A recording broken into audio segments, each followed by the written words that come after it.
What's good, YouTube? It's Nas, and we back with another video.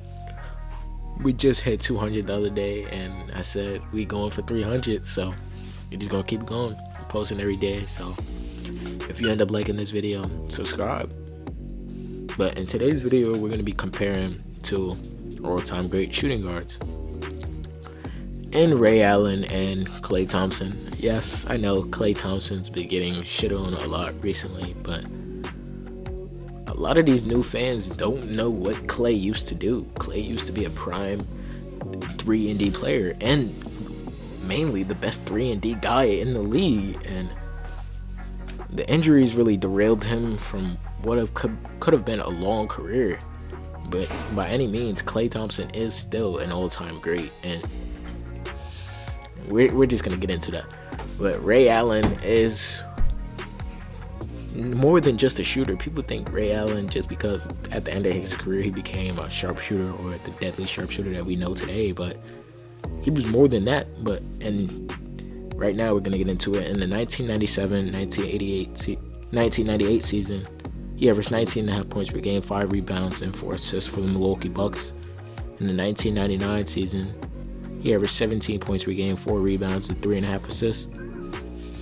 For the 1999-2000 season, he averaged 22 points per game, 4.5 rebounds, and basically 4 assists.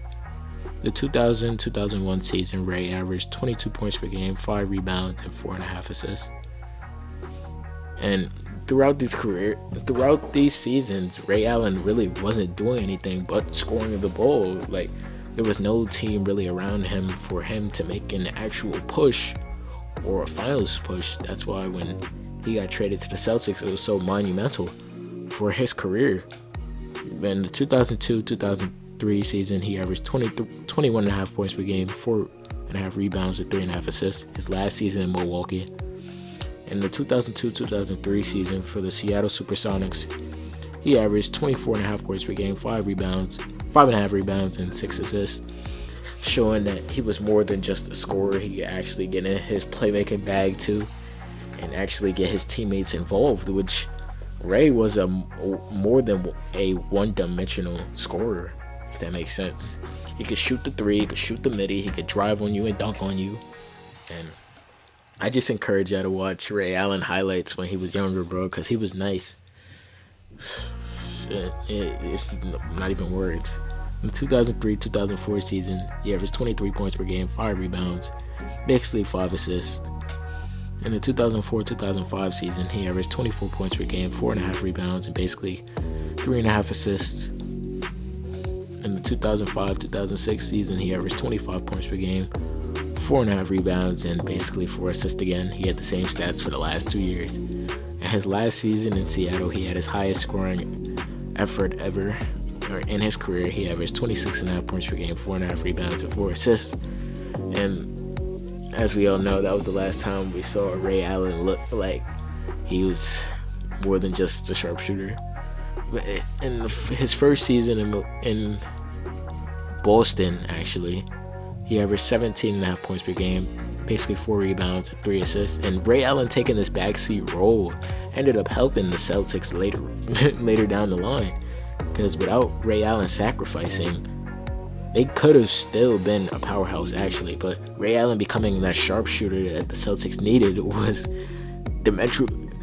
was actually detrimental for their career, or the Celtics, to get that ring, for him and Garnett and Pierce to get that ring together, forming the first super team, I would say, in the league. If people don't want to call them a super team, that's fine. In the 2008-2009 season, he averaged 18 points per game, 3.5 rebounds, and 2 assists. In the 2009-2010 season, when they made it back to the finals, he averaged 16 points per game, 3 rebounds, and 2 assists.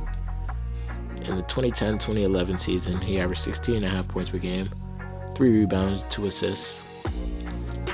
In the 2011-2012 season, his last season in Boston, he averaged 14 points per game, 3 rebounds, and 2.5 assists.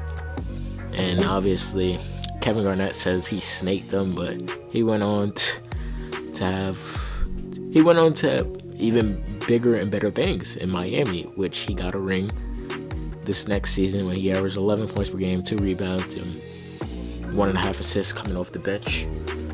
The Ray Allen's accolades speak for themselves. He was a 2-time NBA champion in 2008 and 2013. He was a 10-time All-Star from 2000 to 2002, 2004 to 2009, and 2011.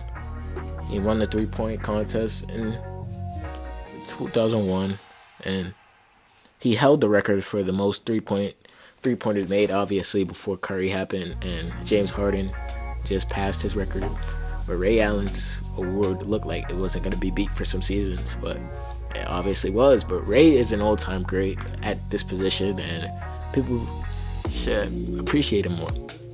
But in the 2000 and Klay's rookie year, he averaged 12.5 points per game, 2.5 rebounds, and 2 assists. In the 2012-2013 season, he averaged 16.5 points per game, basically 4 rebounds and 2 assists when the averages started to go up. In the 2013-14 season, he averaged 18.5 points per game, 3 rebounds, 2 assists. With that, him and Curry were starting to become one of the best duos in the league, or one of the best young duos in the league, because they were young at that time. Babyface Curry, Babyface Klay. In the next season, the 2014-15 season, he averaged 21.5 points per game, 3 rebounds, 3 assists. And this is when Klay became an All-Star, his first All-Star season. And the Golden State Warriors end up winning their first championship. And this was without Durant, without the super team that we knew. And Klay was the second option on this team for a reason. And it wasn't just Curry taking all the load. But it was more than just him being a dominant player. Obviously, Curry was the MVP that season, but without Klay, this whole thing wouldn't have gelled as well as it did. In the 2015-16 season, he followed that up with 22 points per game, 3.5 rebounds, or basically 4 rebounds and 2 assists. They lost this season to the Cavs. They choked down 3-1. Klay was talking smack to LeBron, saying that they just were weak, and obviously we know LeBron laughed at him and came back. And in the 2016-17 season, he averaged 22 points per game, 3 rebounds, and 2 assists. Obviously, all the Warriors stats were downbeat with the addition of Kevin Durant, but Klay wasn't sacrificing shit. Klay was getting his shots up no matter what, and we obviously saw that. Klay was obviously still the third option with Curry and Durant being on the team, but Klay wasn't sacrificing at all, like I just said. And it proved why. He was also the second best defender on that team without his defense. Him and Draymond's defense to go along with Klay's offense. Did we think that would have worked? Absolutely not. In the 2017-18 season, he averaged 20 points per game, 4 rebounds, and 2.5 assists. In the 2018-19 season, his last season actually in his prime, which is sad to say, he averaged 21.5 points per game, 4 rebounds, and 2.5 assists, which this was the best I seen Klay. Klay was finally approaching his prime and his peak seasons, and we all know that came to an abrupt end.